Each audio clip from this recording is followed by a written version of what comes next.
Oh man, dude, I cannot make heads or tails of this Tommy Rees hire.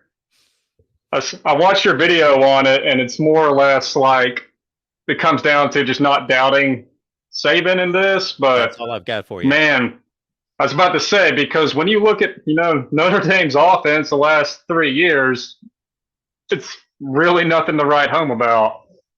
So this one confused me.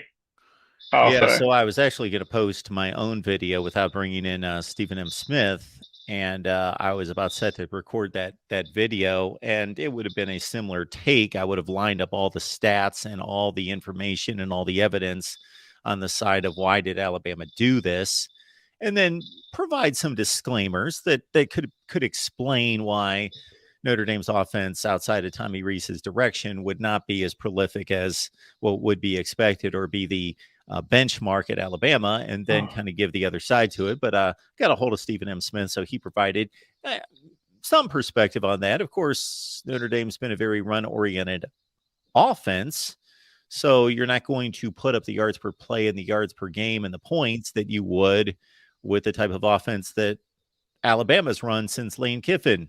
True, but it's not like Notre Dame didn't have like any players, on their offense. A lot of Of people course. say Tommy Rees didn't have much to work with, and he'll be able to really let loose down at Alabama. And I'm like, well, first of all, we don't have any proven receivers either. None of our receivers stood out last year.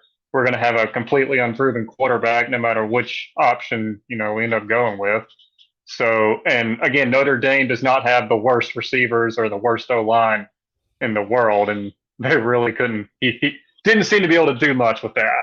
Yeah, obviously they've got talent. They've recruited well, but not on the Alabama plane. But he's never worked with a quarterback like, we're comparing what he did at Notre Dame and those offensive ranks versus what we're used to Alabama producing, of course, with Bryce Young to those type of quarterbacks, Mac Jones. Now we anticipate one of these two freshmen or Ty Simpson or Jalen Milroe. Well, I got to say, based on watching the Texas A&M game and the fourth quarter against Arkansas, I'm not too hopeful there. But again, he's going to have a full off season to hone his passing skills and get coached up. Yeah, I got a feeling it's going to be Ty Simpson. Yeah, But well, I could be wrong on that. But Milroe doesn't play better than he did in that 5 quarters. It will be, I would think, Ty Simpson as well. Yes. Well, I mean, we'll see. I was pretty public about saying that I'll take just about anyone other than O'Brien, and I'm going to stick by what I said because maybe Saban does see something. I'm not going to go back on what I said just because I'm confused by the